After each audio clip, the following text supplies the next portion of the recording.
Bien, estimados alumnos, es la hora de inicio de las clases y aunque veo que Pablo, que siempre está a la hora, está aquí atendiendo y no tengo más alumnos, vamos a empezar nomás según lo que teníamos planificado, ¿ok? Bien, esta es la lección 13 o 14, ya no recuerdo, de Metafísica, FIL 14. Y lo que corresponde que sigamos considerando hoy día en esta lección tiene que ver con los rendimientos explicativos del posibilismo modal. O sea, esta concepción según la cual hay una pluralidad de mundos posibles que son entidades de la misma naturaleza que el mundo actual y que tiene estos apellidos, digamos, y que coincide la extensión de estos mundos posibles con lo que nosotros intuitivamente pensaríamos que es la extensión del espacio modal, si es que cualquier cosa puede existir junto o separada con cualquier otra, tratándose de existentes distintos. Recuerden ustedes que esta es la intuición humeana, que ha sido designada algunas veces la tesis de superveniencia humeana, o sea, la idea de que cada objeto particular localizado en una región del espacio y en una región del tiempo es independiente modalmente, o sea, no determina, no hace necesario, no requiere, no necesita o hace, en fin, necesaria la existencia de otros objetos en otras regiones del espacio en otros tiempos. La realidad es un gigantesco mosaico y esto vale en cada mundo posible y vale también para la totalidad de los mundos posibles. La totalidad de los mundos posibles surge de que cualquier cosa puede existir junto, separada con cualquier otra, ¿no? Y no solamente tiene consecuencias para esto, ¿eh? Esa idea de lo que ha sido denominado superveniencia gimiana, esto que todo superviene a una base de hechos locales, también tiene incidencia muy grande en la metafísica de la causalidad, en la metafísica de las leyes naturales y también tiene consecuencia una concepción de ese estilo cuando se trata de explicar la persistencia de los objetos en el tiempo. Creo que ese es un tema que en algún momento vamos a tratar muy tangencialmente porque no lo podríamos dedicar, tal como está organizado el semestre, mucho tiempo, pero sí los temas de causalidad. Entonces, este tema de superveniencia humeana, esta idea de modalidad que surge por la combinatoria de existentes distintos, no solamente está presente en el posibilismo modal de Lewis, sino que también se encuentra en otras concepciones modales y en particular se encuentra como un principio rector en las concepciones reductivas de la causalidad. ¿Okay? Entonces, bueno, estábamos considerando ese tipo de rendimiento. Uno de esos rendimientos, que es lo que estábamos conversando en la clase pasada, tiene que ver de manera muy notoria con la pretensión del posibilismo modal de efectuar una reducción de la modalidad, esto es, de lo necesario y lo posible. Se trataría simplemente de hechos acerca de todas las entidades de cierto tipo, esto en los mundos posibles, o hechos acerca de alguna de estas entidades, a lo menos una de esas entidades, que serían los hechos acerca de la posibilidad. Bueno, entonces estábamos hablando de eso y lo que corresponde que veamos hoy día tiene que ver con continuar tratando temas que habíamos dejado ya iniciados en la lección pasada acerca del rendimiento del realismo modal extremo lewisiano, el posibilismo modal para metafísica de propiedades.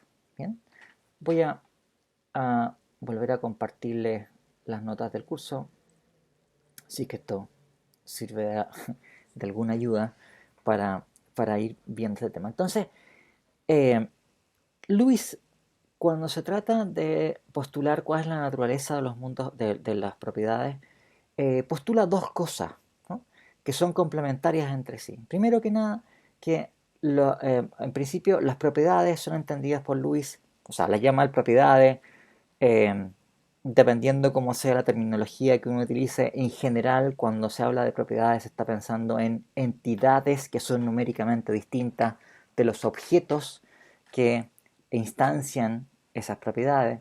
Y claro, si uno entiende una propiedad de esa manera, lo que Lewis está postulando no son estrictamente propiedades, pero bueno, puede decir, son cosas que cumplen las funciones de una propiedad y asignémosle, en fin, concedamos la utilización del término porque Lewis está postulando algo que satisface las funciones que tiene que tener una propiedad.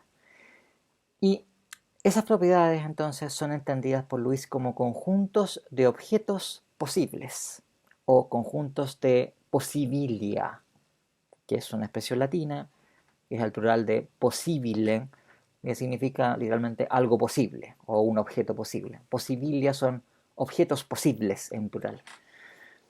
Y después Luis postula que dentro de esas propiedades entendidas simplemente como conjuntos de objetos posibles, se deben distinguir algunas propiedades, una minoría de propiedades que son denominadas por él propiedades naturales o propiedades perfectamente naturales, ¿no?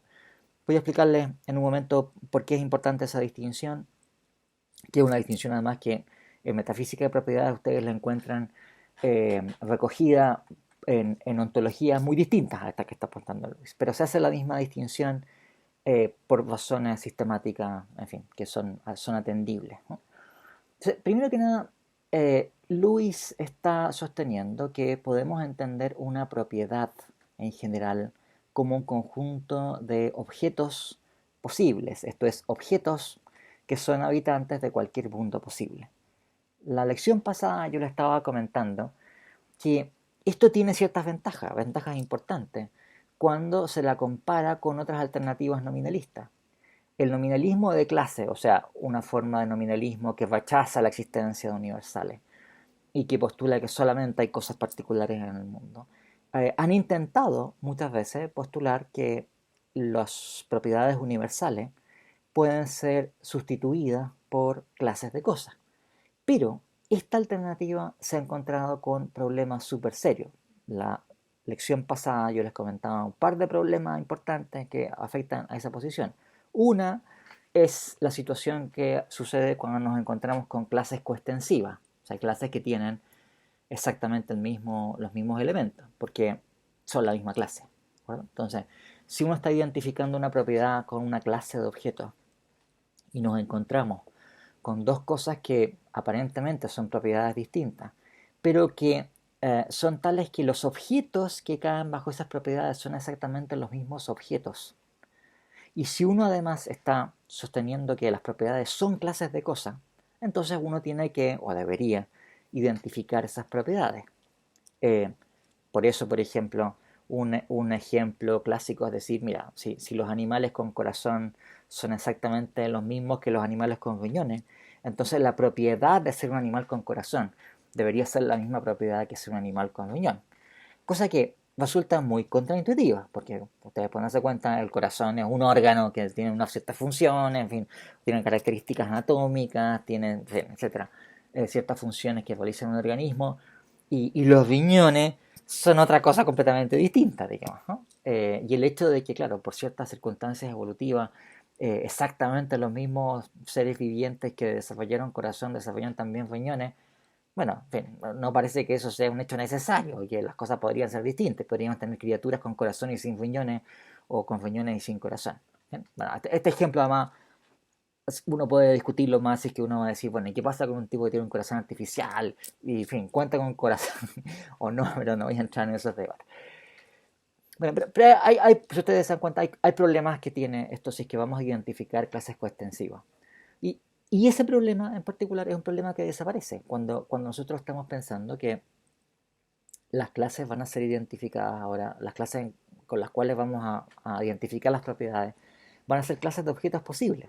Porque claro, si es que es metafísicamente posible que existan criaturas con corazón y que no tengan riñones, o que tengan riñón y que no tengan corazón, significa que la clase de objetos posibles con la que vamos a identificar la propiedad de tener corazón no va a ser la misma clase de objetos posibles que vamos a identificar con la propiedad de tener riñones, porque van a tener elementos diferentes. Claro, en el mundo actual a lo mejor no van a tener elementos diferentes, pero la clase no queda definida por los elementos del mundo actual, sino que por los elementos en todos los mundos posibles.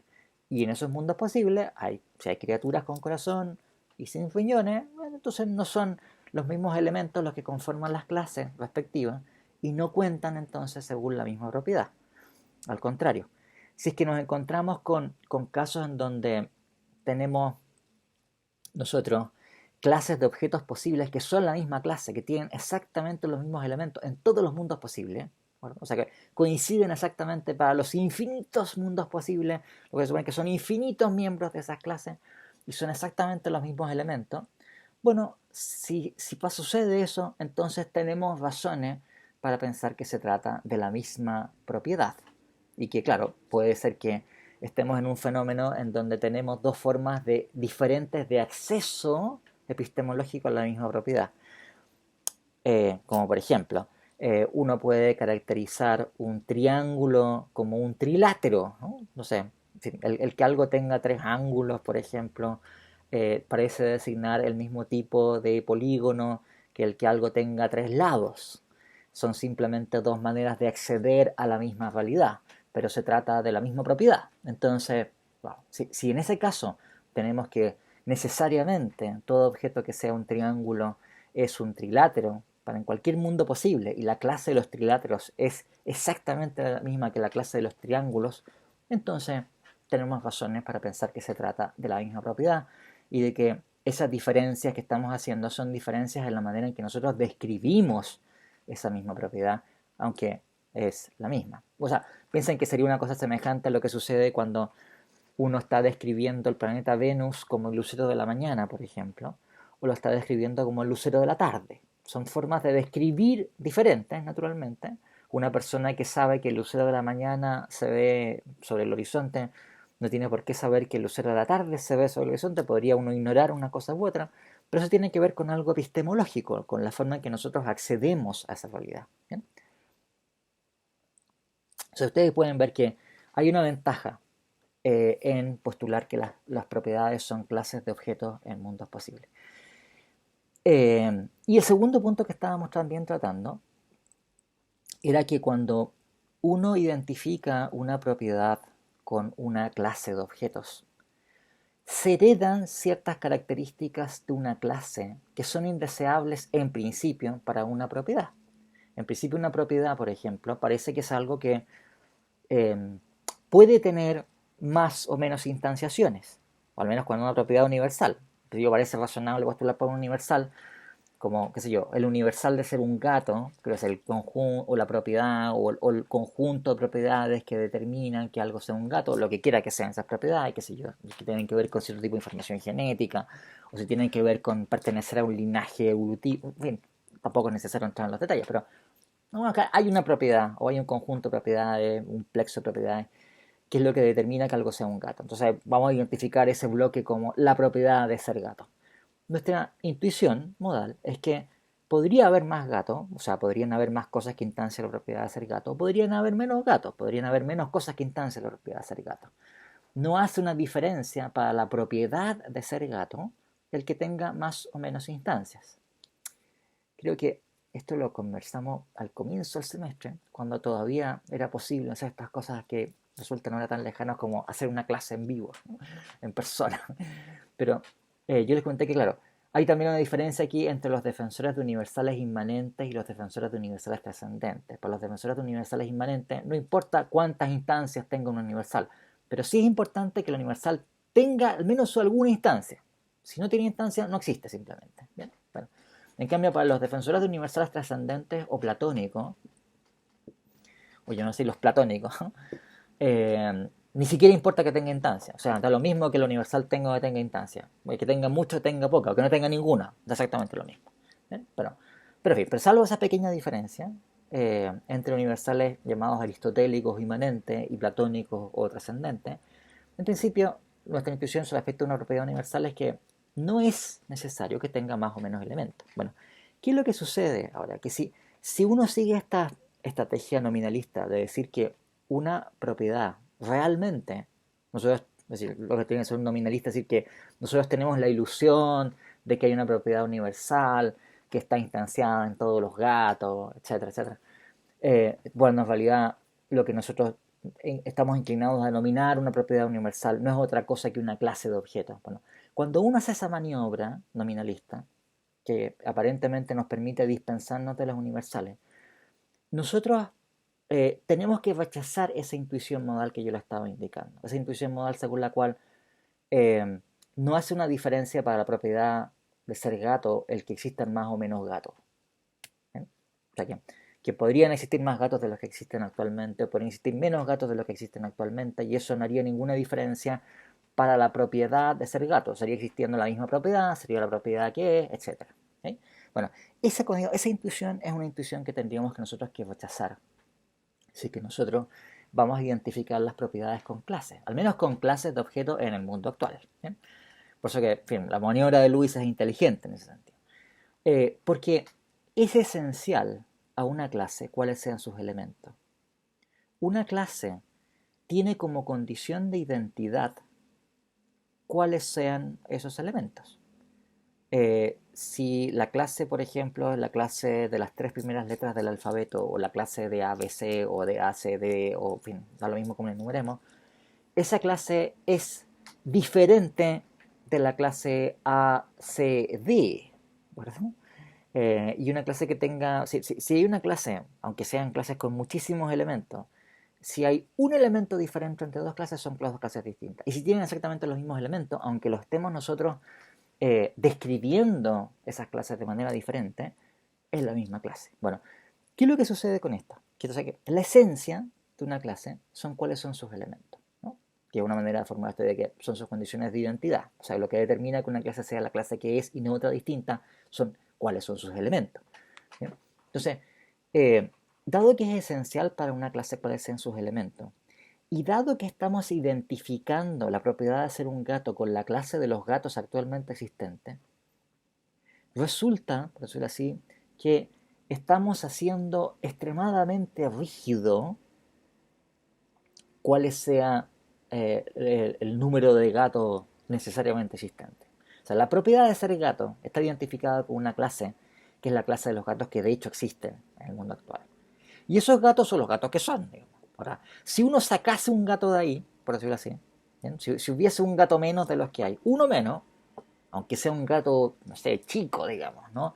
Y que del cual nadie se enteró, digamos, un gato que habita en la selva y que nadie ha visto y que da lo mismo, un gato menos y la clase con la cual nosotros hemos identificado la propiedad de ser gato desaparece, ¿de acuerdo? O sea, desaparece la propiedad de ser gato, ¿de acuerdo? Entonces, nos encontramos con la situación de que no podría haber estrictamente ni un gato menos de aquellos que de hecho existen. Y al mismo tiempo sucede que no podría existir, o sea, es metafísicamente imposible que exista un gato más de aquellos que existen, ¿no?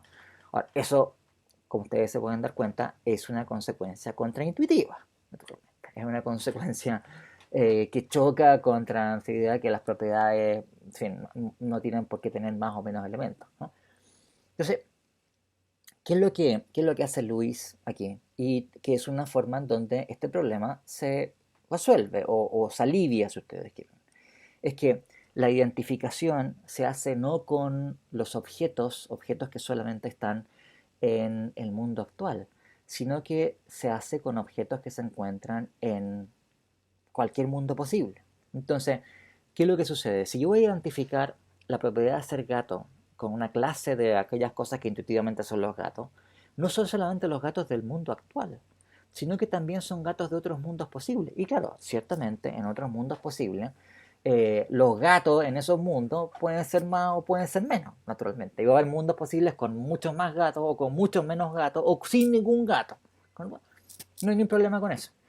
Clase con la cual identificamos, por decirlo así, la propiedad de ser gato, tiene inscrito en sí esa totalidad de posibilidades o de vicisitudes modales, porque, por decirlo así, los elementos que pertenecen a la clase de ser gato van a ir variando en distintos mundos posibles, y eso es lo que refleja el hecho de que, por decirlo así, puede haber más gatos o menos gatos, ¿no? Eh, o si ustedes quieren, ¿cómo se traduce esta idea de que podría haber más gatos de los que existen en el mundo actual? Bueno, que hay otros mundos posibles en donde la cardinalidad de elementos que pertenecen al conjunto de ser gato es más chica que en el mundo actual, ¿no? Aunque no sean exactamente individualmente los mismos gatos, como ustedes saben. Eso también es una cosa que vale para Lewis. No hay individuos que existen en distintos mundos posibles, pero sí hay contrapartidas, por ejemplo. ¿Sí?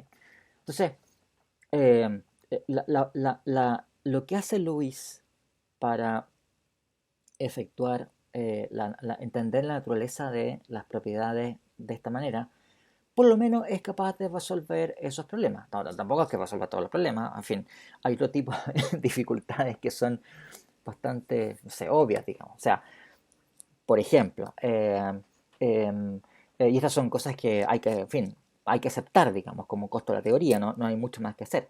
Eh, Nuestra intuición, si es que estamos hablando de, qué sé yo, la clase de los gatos, es que un gato pertenece a esa clase porque es gato, ¿de acuerdo? Bueno, si es que uno es un nominalista, uno tiene que rechazar esa orden de, por decirlo así, determinación ontológica. El gato misifus no pertenece a la clase de ser gato porque es un gato, sino que es al revés.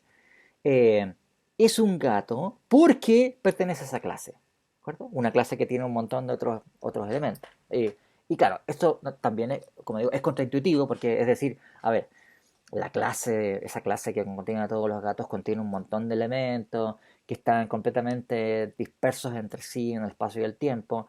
Y entonces, por decirlo así, el hecho de que Misifus sea un gato parece que no tiene que ver con lo que pasa con Misifus, si nos fijamos en la región, por decirlo así, espacial y temporal que ocupa el gato Misifus, sino que tiene que ver con cosas que pasan por distintos mundos posibles, digamos, ¿no? Es un hecho extremadamente desparramado y que involucra a un montón de otros animales distintos, numéricamente distintos del gato mismo.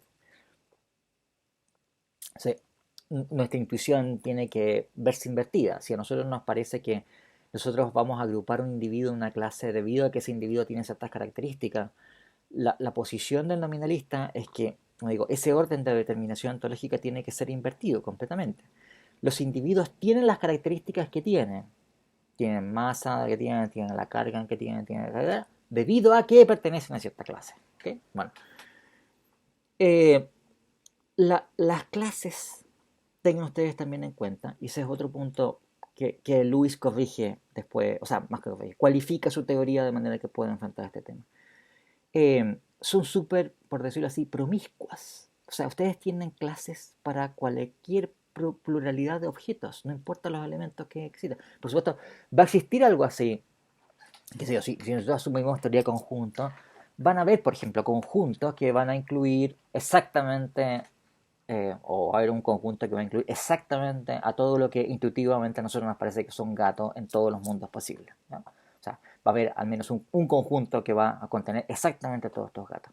Claro, pero hay infinitos otros conjuntos que van a contener más o menos elementos.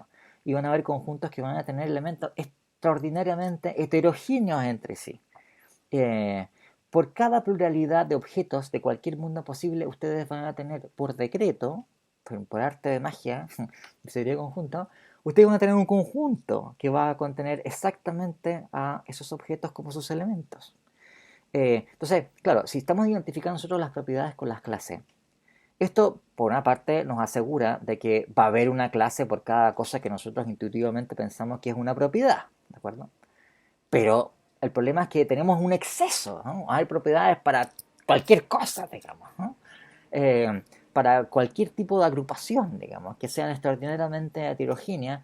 Y si es que uno está pensando que las propiedades son conjuntos, no hay en principio ninguna forma de discriminar entre uno y otro.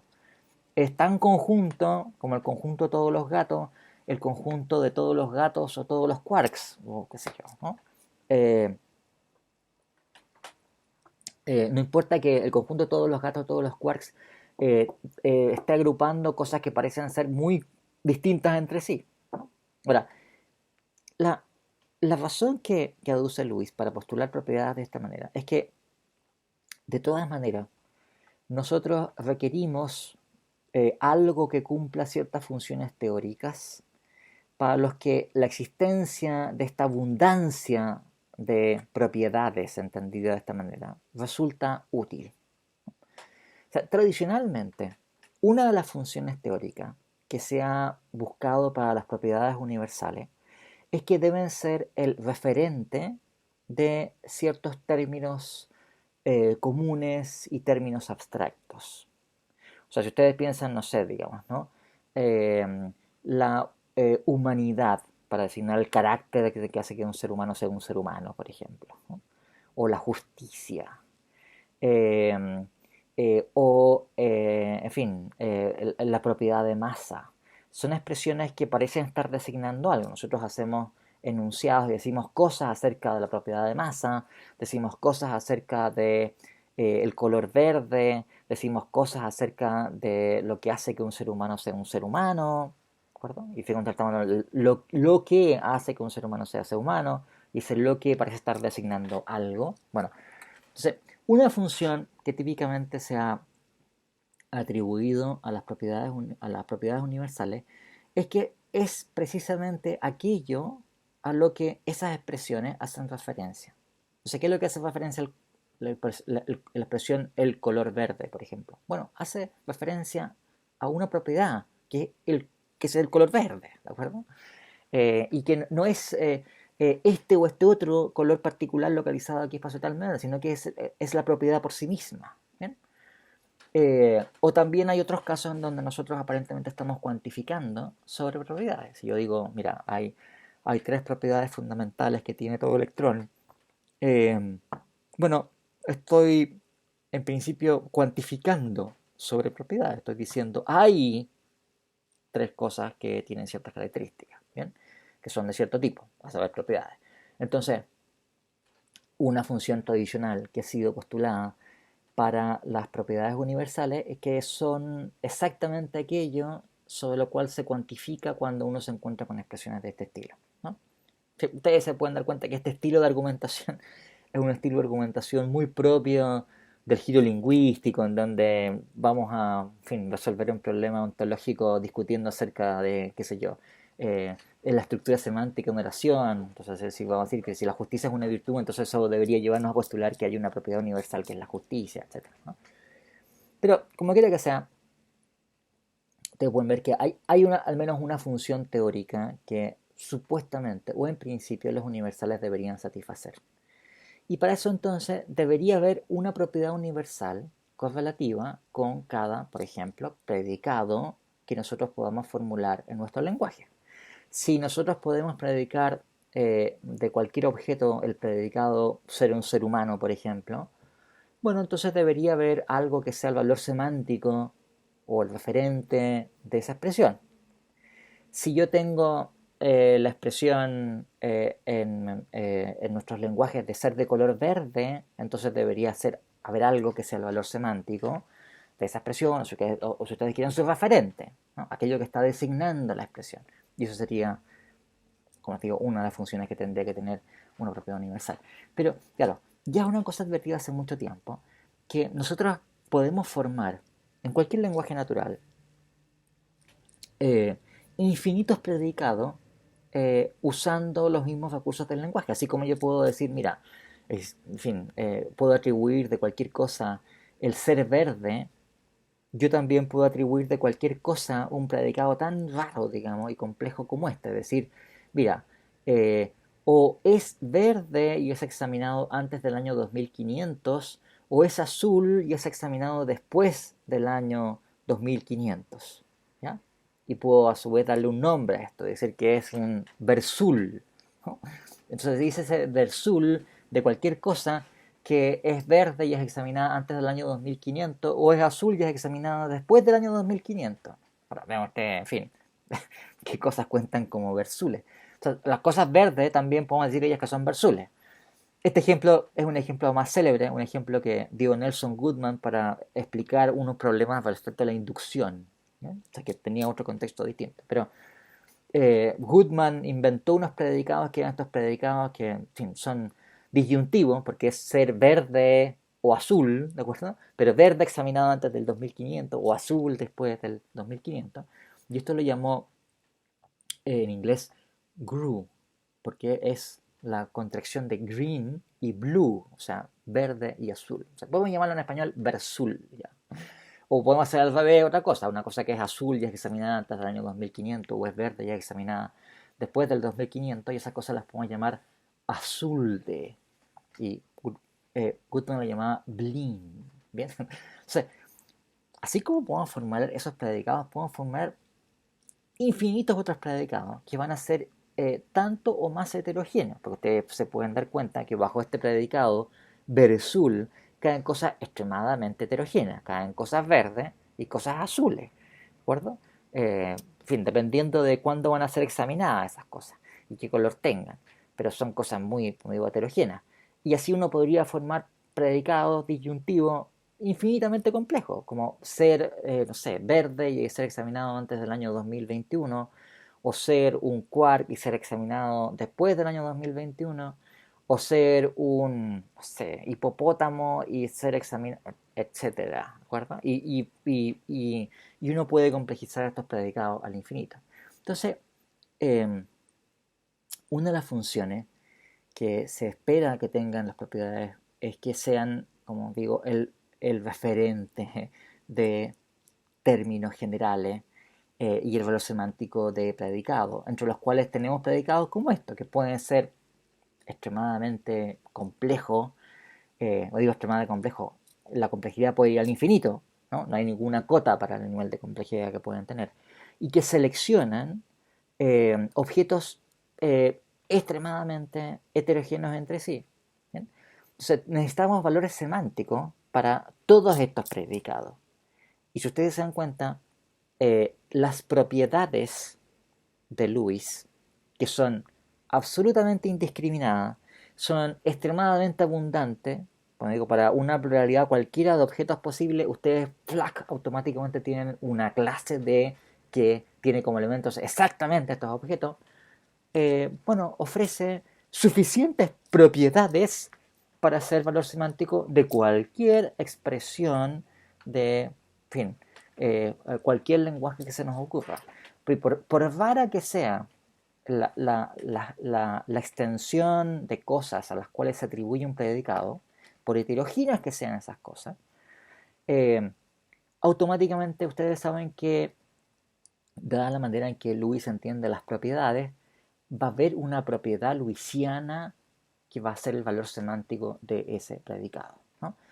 Eh, y esto que digo aquí respecto de los predicados, ven ustedes que tiene que ver de manera más general con el contenido de cualquier pensamiento, ¿de acuerdo? O sea, cuando yo o una criatura racional o un ángel está pensando que bla, bla, bla, o que P es el caso, bueno, ese pensamiento debe tener un contenido y ese contenido tiene que ser estar pensando que algo es el caso, que algo cae bajo cierta propiedad.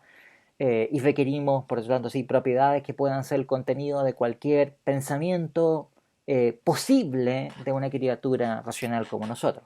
Bueno, las propiedades lewisianas ofrecen ser el contenido de cualquier proposición, de cualquier contenido que uno se le ocurra, sin ningún tipo de límite, ¿no?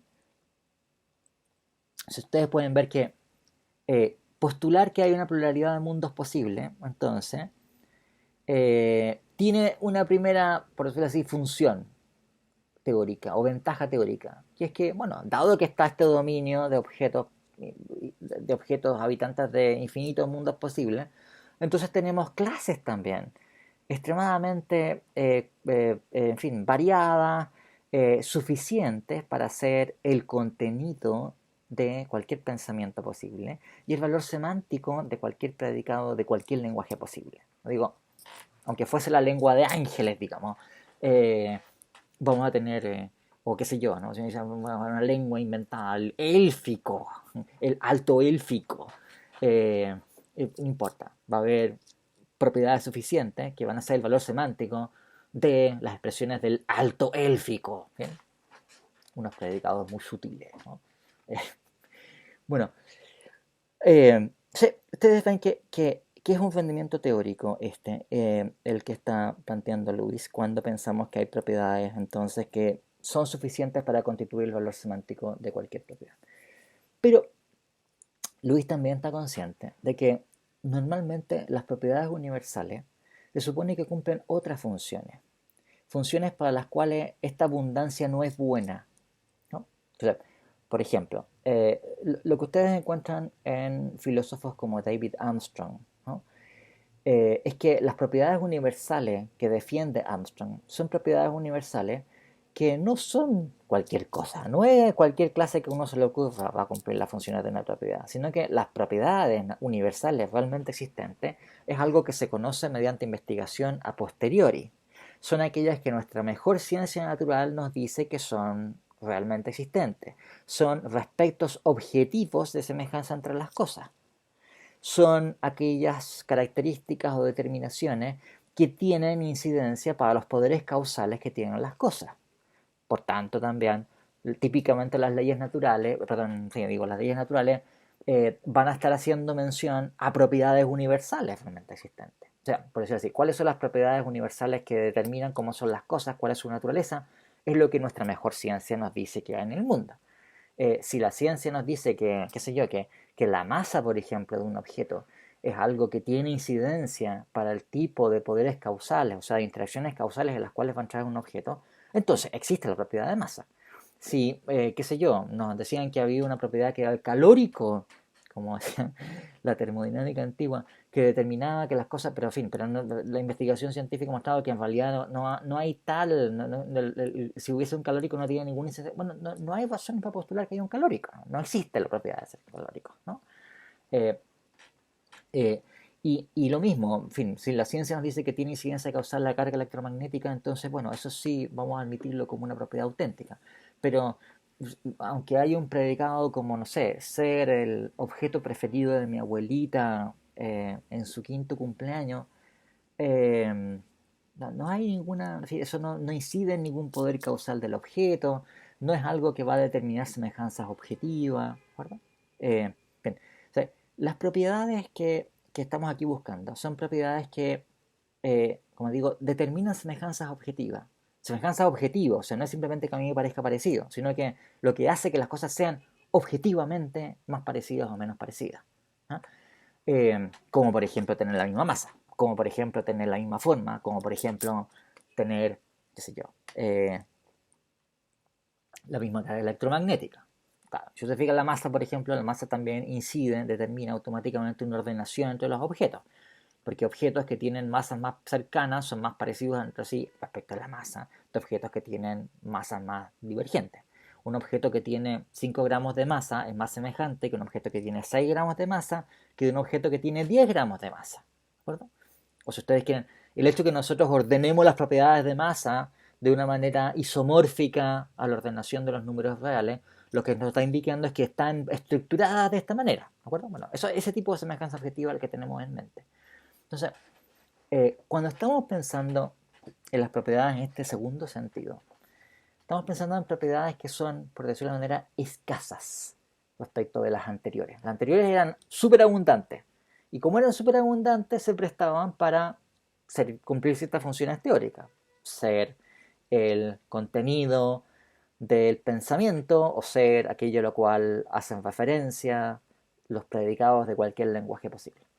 Pero cuando estamos pensando en estas propiedades, en cambio, que son mucho más de élite, mucho más escasas, eh, en fin, algunos han hablado de propiedades aristocráticas, ¿ya? Porque son pocas, digamos, ¿no? La otra, en cambio, es como, por decirlo así, el populacho, ¿no? Donde hay cualquier cosa. Aquí no, esto es extremadamente elitista aquí. Son propiedades que cumplen funciones causales, determinan semejanzas objetivas, son las que entran en las leyes naturales, no es cualquier cosa. Entonces, la idea sería que requerimos algo que cumpla las funciones de esas propiedades naturales. Digo, en el caso de David Armstrong, los universales son exactamente esas propiedades. Armstrong no trata para nada la cuestión de cuál es el valor semántico de un predicado. Es un problema de semántica, pero a lo que le interesa son las propiedades universales cuya existencia es exigida por una postura realista respecto a la ciencia. ¿Bien? Entonces, Lewis lo que sostiene es que dentro de las propiedades abundantes, nosotros podemos seleccionar este grupo de élite que él va a llamar las propiedades naturales. ¿No? Las propiedades naturales, que además no es una cosa de todo y nada, sino que pueden ser perfectamente naturales y otras que son menos naturales. Eh, Son propiedades, esto es, nuevamente, son clases de objetos posibles, que están seleccionados por satisfacer ciertas condiciones. Y aquí es donde Lewis introduce un elemento que corresponde a otra forma de nominalismo. Si ustedes se dan cuenta, lo que estábamos explicando antes era una sofisticación de la concepción de acuerdo a la cual las propiedades universales podían ser reducidas a clases de objetos. Bueno, aquí lo que va a hacer Luis es que va a refinar otra forma de nominalismo, que es el nominalismo de semejanza. Como misma semejanza, lo que dice es que lo que determina ontológicamente que un objeto tenga la naturaleza que tiene, pensamos en este reloj, por ejemplo, le decía, lo que hace que este reloj tenga la forma que tiene, consiste y está determinado ontológicamente porque el reloj se parece a tales y cuales otros objetos, ¿no? Ustedes recordarán que hablamos en alguna lección anterior esta idea de que la semejanza intuitivamente es una relación interna. O sea que dos cosas son semejantes entre sí o no son semejantes entre sí debido a qué propiedades intrínsecas tengan cada uno de esos objetos independientemente. Los nominalistas de semejanza invierten esa relación de determinación ontológica. Los objetos no es que tengan ciertas características por sí mismos y debido a que tienen esas características por sí mismos, entonces van a ser parecidos o no con otros, sino que la relación es exactamente la inversa. Es porque los objetos son semejantes o no unos respecto de otros que los objetos tienen las características que tienen, ¿no? Ahora, esto a ustedes les puede parecer a ustedes esto contraintuitivo, es muy contraintuitivo, pero en fin, es el costo que tiene ser nominalista de semejanza, ¿de acuerdo? O sea, en fin, tienen que comérsela nomás, así de simple, ¿eh? En fin, no pueden tener todas consigo, ¿cachai? Queréis evitar la existencia de universales, tenéis que pagar el costo, viejo, tenéis que comértela nomás. Y bueno, y una de las cosas que hay que comerse es esto, si eres nominalista. Entonces, las cosas tienen la naturaleza que tienen. No digo, si tengo este reloj, tiene cierta masa, tiene cierta forma, etcétera. Bueno, esas características que tiene el reloj son características que para un nominalista el reloj las posee porque, y ese porque indica una relación de determinación ontológica, el reloj es semejante a tales y cuales otros objetos. Entonces, intuitivamente va a ser semejante a todos y solo los objetos que comparten la misma forma. Y va a pertenecer también a otra clase de objetos que es la que incluye a todos y solo los objetos que son todos ellos semejantes entre sí por tener la misma masa. O sea, Luis introduce y acepta esta concepción nominalista de semejanza para caracterizar dentro de las propiedades que en principio son cualquiera, como las digas, son en fin, absolutamente indiscriminadas. Ahora las propiedades que él llama naturales, que son aquellas que están agrupando a objetos que cumplen con esta condición. Todos esos objetos son semejantes entre sí y no hay objetos que no pertenezcan a esta clase que cumplan con la condición de ser todos ellos semejantes, de ser semejante a todos los objetos de la clase. O en otras palabras, es una clase de objetos que es la clase de objetos más grande que satisface la condición de que todos los objetos que pertenecen a la clase son semejantes entre sí. Entonces, es una clase, pero claro, no es una clase que existe por arte de magia, por decirlo así, porque lo dice la teoría de conjuntos, por ejemplo, sino que es una clase de objetos que están agrupados porque satisfacen una condición. Y la condición es el que se dé esta semejanza entre todos los objetos de la clase. Bueno, entonces hay otros problemas adicionales sobre esto que no es el caso explicar aquí, porque en fin, hay una serie de cualificaciones que hay que hacer además con esta relación de semejanza. No es así nomás la relación de semejanza.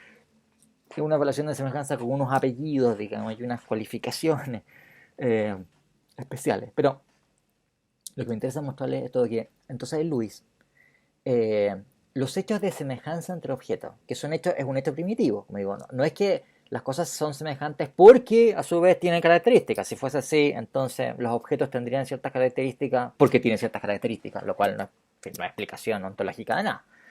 Eh, los objetos son semejantes entre sí. Ese es un hecho primitivo, un hecho que no admite ninguna explicación, un hecho que no está fundado en ninguna otra cosa más básica que eso, ¿no? Hay que hacerlo si uno es nominalista de semejanza. dado que las cosas son parecidas entre sí o no son parecidas entre sí, y como digo, y este es un hecho básico del mundo, entonces podemos agrupar clases de cosas que son cosas todas ellas semejantes entre sí. Eh, y esas clases de cosas, que se llaman normalmente clases de semejanza, son lo que cumplen las funciones de un universal tal como los postula David Armstrong. ¿Vale? Esas cosas, esas clases de objetos, todos ellos semejantes entre sí, eso es aquello que va a cumplir las funciones de lo que se denomina usualmente una propiedad escasa. ¿No? O sea, en la literatura ustedes encontrarán que se habla de propiedades escasas y abundantes. Y eso tiene que ver con el tipo de función que se supuestamente van a cumplir. O sea, van a ser estas propiedades que están porque determinan semejanzas objetivas y relaciones causales, que esas son pocas, ¿de acuerdo? Son de elite y son las que la ciencia dice que existen y ninguna otra. O son al por mayor, digamos, ¿no? Clases absolutamente abundantes y tienen que ser capaces de, no sé, digamos, de agrupar cosas verdes examinadas antes del año 2500 o cosas azules examinadas después del año 2500, por ejemplo. Eh, Luis, como ustedes se pueden dar cuenta, entonces está eh, ofreciendo entidades que cumplen las funciones de una propiedad abundante y cumplen las funciones, otro tipo de entidad, de una propiedad escasa. En cualquiera de los casos, esto está dado sobre objetos de cualquier mundo posible. Entonces, vean cuál es el rendimiento teórico del posibilismo modal. Eh, Dado que viene ya garantizado una pluralidad de mundos posibles con los objetos que son sus habitantes, se pueden definir clases sobre esos objetos que van a cumplir las funciones de una propiedad universal.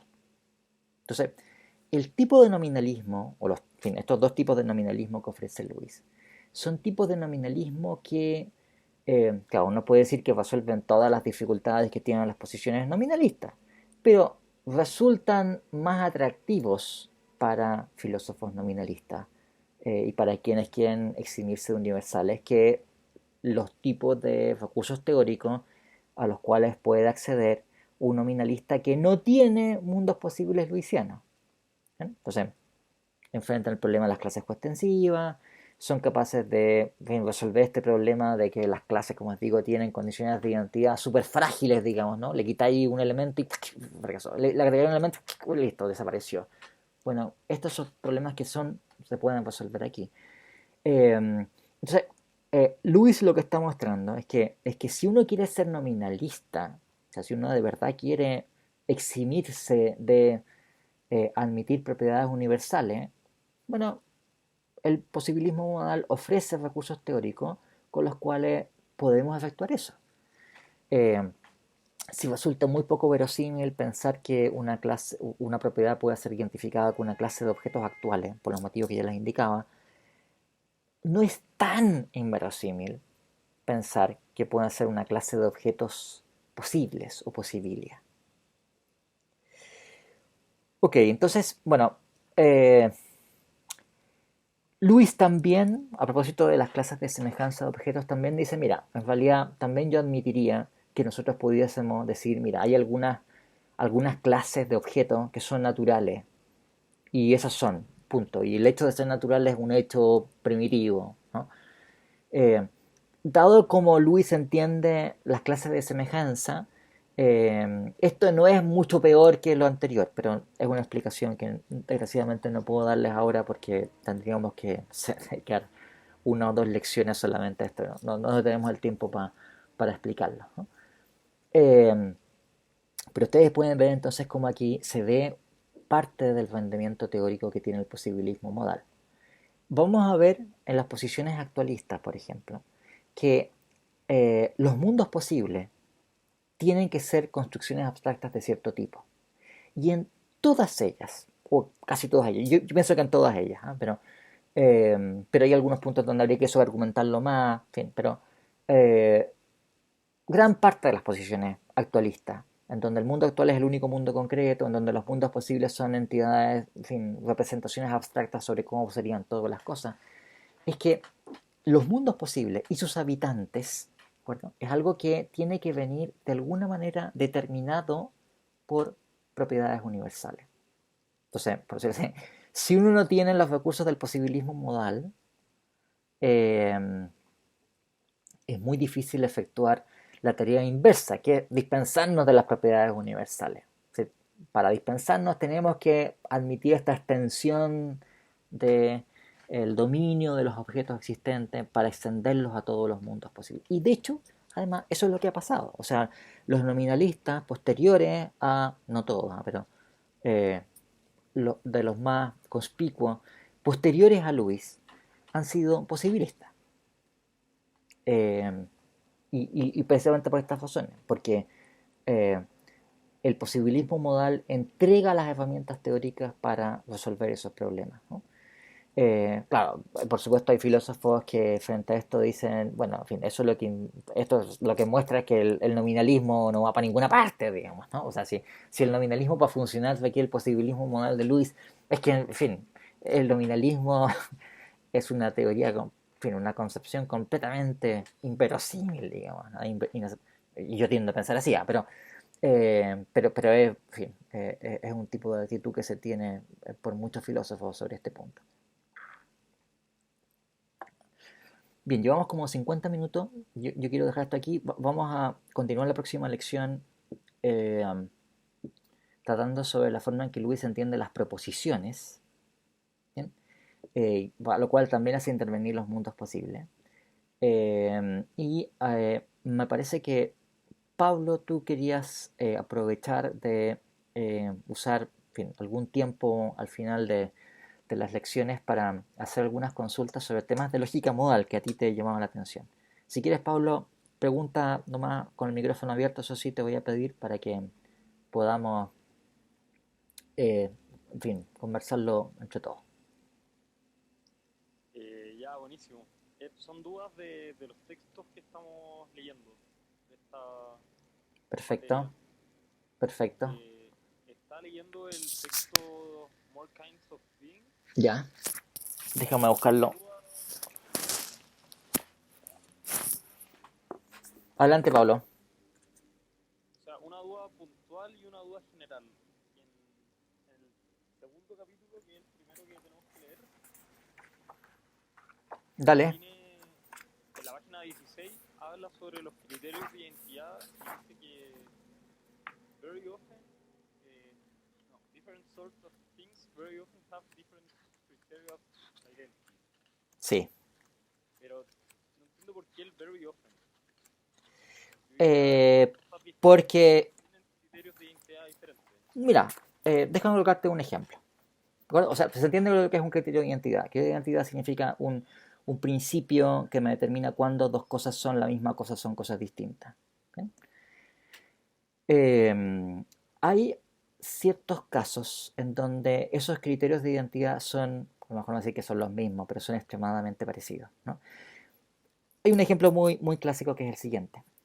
Yo les comentaba hace un rato atrás que cuando se trata de una clase o un conjunto, si es que uno va a diferenciar, hay, en fin, motivos técnicos por los cuales a veces se diferencia una cosa de la otra, pero para estos efectos tomamos como si sea lo mismo. Sus condiciones de identidad vienen por el famoso principio de extensionalidad. O sea que el conjunto A es idéntico al conjunto B si solo si todo elemento de A es también elemento de B y viceversa, ¿no es cierto? O sea que la identidad de un conjunto viene dada por sus elementos.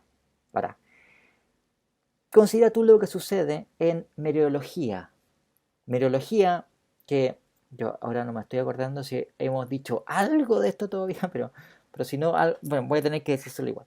En mereología, que es una teoría formalizada de partes y todos, eh, se definen nociones como, por supuesto, ser parte de, suma merológica. Una suma merológica es un todo que está compuesto por ciertas partes, etcétera, ¿no? Y otras más. También se define un producto merológico, que es algo así como el equivalente de la intersección de conjuntos, ¿bien? Y otras operaciones, ¿no? Como, qué sé yo, sobrelapamiento, disjunción, en fin. Eh, ¿Cuáles son las condiciones de identidad de una suma o fusión mereológica? Bueno, las condiciones de identidad de una suma o fusión mereológica son las mismas que para un conjunto, ¿no? Ahora, claro, no las llamamos elementos, son partes, pero es la misma idea. La idea es que si tengo una suma, lo que determina la identidad de esa suma es exactamente cuáles son sus partes. Nada más que eso. De la misma manera, como para un conjunto, lo que determina la identidad de un conjunto son sus elementos. No es nada más que eso. Y no importa que los elementos estén, no sé, muy lejos entre sí, o que sean muy diferentes entre sí, sean heterogéneos entre sí. No, no importa. Lo que importa son cuáles son sus elementos. Eso es todo. Bueno, cuando uno piensa en una suma merológica pasa lo mismo. Lo que hace que una suma merológica sea la suma que es cuáles son sus elementos. Si son los mismos elementos, las mismas partes. Si son las mismas partes, es la misma suma merológica. Si hay al menos una parte que es distinta, son fusiones merológicas distintas. Y no importa que las partes sean muy diferentes, que estén muy lejos entre sí, que, no sé, que habitan en distintos mundos posibles, es exactamente lo mismo. ¿Bien? Ahora, tú te das cuenta que, claro, no es lo mismo un conjunto que una fusión merológica. Eso, Pablo, tú no, posiblemente no lo hay cachado porque yo sospecho que tú debes manejar muy bien teoría de conjunto, pero mereología, salvo los filósofos, no la estudia nadie más. Porque, o sea, es una teoría que fue originalmente diseñada para propósitos matemáticos, pero con el paso del tiempo los únicos que pescan esta cuestión son los filósofos. ¿Bien? Pero una suma mereológica es distinto de un conjunto, por varias razones, ¿no? Por eso digo que no es lo mismo, no son la misma teoría, tienen diferencias importantes. Una diferencia súper importante es la siguiente. La relación de pertenencia en teoría de conjuntos no es transitiva. La relación de ser parte de en merología sí es transitiva. La parte de una suma es parte de la suma. O qué sé yo. O sea, digo, bien, esto no es así, pero asumamos que yo soy una suma merológica de, en fin, las partes de mi cuerpo. ¿Ya? Bueno, entonces, eh, mi mano es parte mía. Mi dedo es parte de mi mano. Entonces mi dedo es parte mío. ¿Bien? Entonces, la relación de ser parte de en merología es una relación transitiva. Y no lo es la relación de ser un elemento de. Otra diferencia también importante es que los conjuntos, aunque tengan elementos concretos, son entidades abstractas, numéricamente diferentes además de los elementos que lo componen. Una suma merológica, en cambio, constituida por elementos concretos, es también un ente concreto, tan concreto como los elementos que lo componen. ¿Ya? Otra diferencia. Uno es una parte impropia de sí mismo. Por tanto, uno es idéntico a una fusión merológica cuyo único elemento es uno mismo. En conjunto no pasa eso. En conjunto uno puede definir un conjunto singleton, por ejemplo, cuyo único elemento es Sócrates, pero Sócrates es diferente del conjunto singleton cuyo único elemento es Sócrates. Entre otras razones, porque Sócrates pertenece al conjunto singleton cuyo único elemento es Sócrates, pero el conjunto singleton cuyo único elemento es Sócrates no pertenece al conjunto singleton cuyo único elemento es Sócrates. Entonces, no son lo mismo merología y teoría conjunta. Pero cuando uno va a ver las condiciones de identidad para conjuntos y las condiciones de identidad para fusiones merológicas, funcionan igual. ¿Cachai? O sea, yo no sé qué le haya tenido en la mente Jonathan Love cuando escribió ese pasaje, pero te apuesto mi cabeza que eso exactamente ese ejemplo el que tenía en mente porque es súper conocido. Igual, Eh, acá, ahí pone el ejemplo de los leones y los tigres, sí, que dice que tienen el mismo criterio de identidad, pero yo diría que no. es discutible después que tenga el mismo criterio de identidad, sí, en fin, pero es como el mismo tipo de criterio de identidad. En ese caso el criterio de identidad tiene que ver con lo que hace que un organismo biológico sea el organismo biológico que es.